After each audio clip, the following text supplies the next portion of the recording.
we need to remember that us stepping into our purpose and showing up can be somebody else's breakthrough. At the end of the day, we're all connected. So we don't know the difference that we are making in somebody else's life. So I urge you, I encourage you to step into your purpose, please.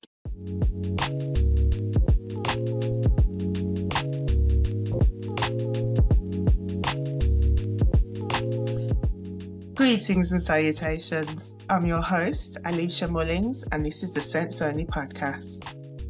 Today, I would like to speak about one of the deepest struggles that we all experience, and that is when we hear the call to our purpose and we struggle to actually answer that call. Reason why I'm actually inspired to do this topic today is because of everything that's happened in the past 24 hours.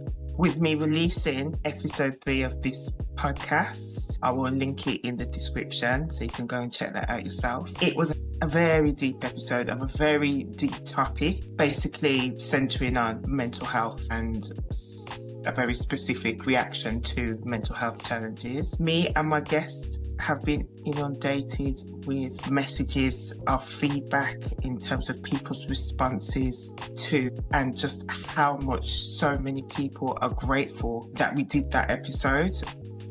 It's actually really overwhelming to the point where I'm having to make this episode because I know there's a lot of people who struggle with stepping into their purpose, and I'm one of them. And it just so happens that me stepping into my calling, which is this podcast, is already making a huge difference in other people's lives. So I want to help, and I guess I'm a living example of it's okay. For those who struggle, it's okay. There's so many levels, so I just want to bring some insight in terms of things that I've learned and things that I'm doing, and I'm always happy to share with others so everybody else can move forward and advance in their own life. So one of the things is the weight of the call versus the comfort of silence. or we could say staying in your comfort zone. Responding to our call can be super heavy. It can feel like it's going to disrupt everything in our lives. And in truth, it does, because if you're in a level of being stuck or in stagnation, a shift is definitely going to kick you out of your comfort zone. However, we know that is something that's necessary, and it's something we need to do, especially if our lives have got to a point of it's got so bad that it's like blah. I used to have a blog called Escaping the Blah. It's not way forward, folks. And at the same time, one of the things that I always focus on is the fact that it's hard, and I know a lot of people don't want to accept it, but we actually have a limited time in this life. Nobody knows when their last day is, so therefore, let's make the best of the days that we've got. And I feel that stepping into our purpose is definitely something that needs to be executed. It's hard. I know it's so hard. But at the same time, what's more hard is living in regret. I run away from regret. I weigh up. In terms of my decision making in this life, I'm like, if I don't do something, how does that feel? And if I do it, how does that feel? And obviously fear is probably more attached to doing it, but I weigh that up against regret, and I'm like, I'd rather do it, and I could say fail, but I don't believe in the word fail. So I would say I could do it and then gain some new life lessons, as opposed to not doing it and get into a space of resentment and having resentment for yourself and decisions you've not made. That's not great. One of the key things that we all know definitely stops us from stepping into our purpose is fear. And fear shows its face in so many different ways. It can turn up as procrastination. I think that's like a buzzword at the moment. There's just so many people in a space of procrastination and stagnation, i.e. doing all the things other than what you're supposed to be doing to move forward. The ultimate distraction. I'd say another thing that shows its face, which is also related to fear, is definitely perfectionism.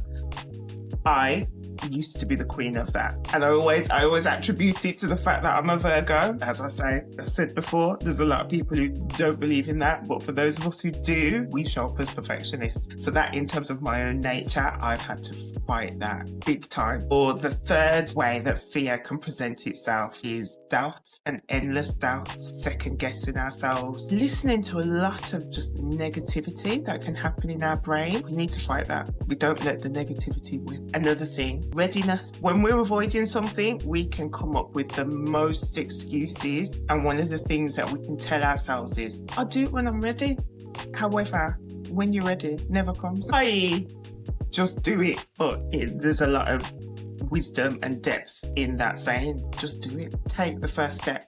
At the end of the day, if we're waiting till we're ready, we'll be waiting forever, because what does ready feel like? And then we're dancing around with all the distractions. The easiest thing to do is take the first step. And my example of that is starting this podcast. I have avoided starting this podcast for years. Literally. I'm a walking example of somebody not stepping into purpose. Well, actually, I have now. However, I am definitely an example of somebody who has delayed stepping into purpose. I had to have a conversation with self and the Most High and be like, no, we need to do this.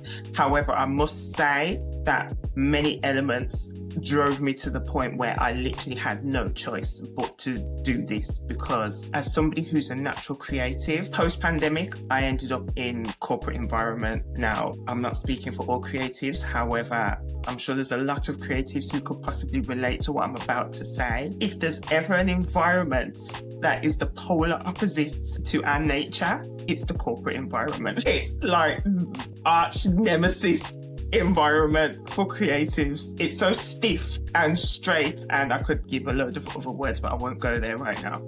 But it's not for us. So I say, me being in the creative environment is one of the biggest catalysts for me saying, no, I need to save myself, and I need to definitely get back to creating as somebody who's a natural creator. So here we are, me answering the call. We got there eventually, in however that looks. I think one of the things that I literally had to have a conversation with myself and be like, can I not do anything creative? The Most High grants me how many more years of my life? Can I live out the rest of my days doing what I'm doing now, or my life looking like what it's looking like now? And when I've had to really dive deep and have such a deep conversation with self, and the answer was no, that was the kick to take action. That was what I needed to do. And thankfully, everything else has fallen into place. For me, just making that decision to say yes to my integrity, to self, everything falls into place and has fell into place. One of the challenges that we definitely go through is the battle between the ego and the soul. Our ego is what protects us at the end of the day. Our ego is going to be the main thing that says no. The ego wants to keep us safe. The ego is going to tell us to wait until things are approved and until things are perfect. However, the soul would just come from an angle of, no, the world needs you now.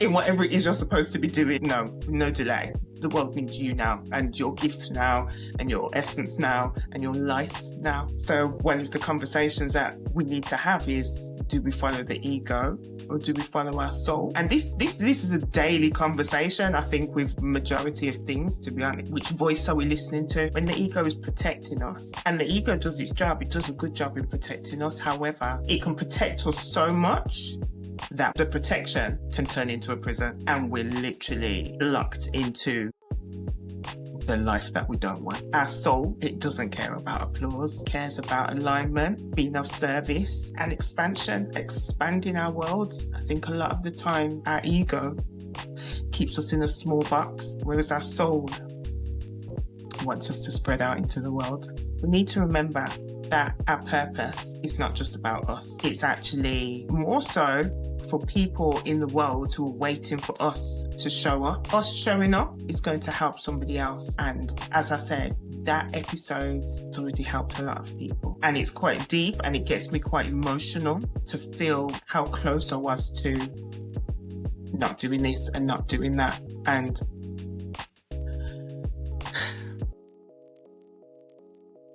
we've received some deep messages. The episode was on the topic of mental health, specifically suicide, and we've had messages from people who definitely resonated with how my guest was feeling and the behaviours that were shared. These people have actually really just been so grateful that we did this episode, because the main reason for this episode was for people to not feel alone in whatever they're going through, and to get that feedback from so many people who said that they no longer feel alone in whatever they're feeling and going through.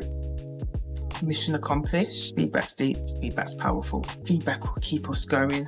And how I'm feeling right now, I could only want for everybody else in whatever lane they're supposed to be in, and in whatever role they're supposed to be doing, and whatever blessings they're supposed to be bringing to the world, and whatever light they're supposed to be shining on the world. And we need to remember that us stepping into our purpose and showing up can be somebody else's breakthrough. At the end of the day, we're all connected, so we don't know the difference that we are making in somebody else's life. So I urge you, I encourage you to step into your purpose. Please give it a try at least. Even if you try and then you do it and you're like, this is not for me, it's not what I imagined, you've tried.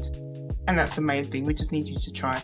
However, majority of the time, you'll be so grateful that you did it, and you'll actually learn that it's not as scary as you anticipated, or not as scary as you thought. At the end of the day, purpose, it's not self-indulgent. It's service. I feel like we're all of service to each other. Us helping each other essentially is us helping ourselves, because we're all connected. I hope that this has helped whomever is struggling, feeling blocked, feeling angry, feeling lost. At the end of the day, if you take time and look into yourself, have them quiet moments, sit with yourself and have a conversation with your creator, and feel what it is you're supposed to be doing, or feel what feels right. Step into that. You've got nothing to lose and everything to gain. As cliche as it sounds, it's the truth. Technically, there's nothing lost, everything gained. The world needs you in whatever it is you're supposed to be doing. The world needs you. If you're not doing you right now, do you. There's only one of us. We're all individuals. We can't do somebody else. So do you. Life's short. Don't let fear win. Don't let the ego keep you locked away. Take that first step. Whatever that first step is, take it,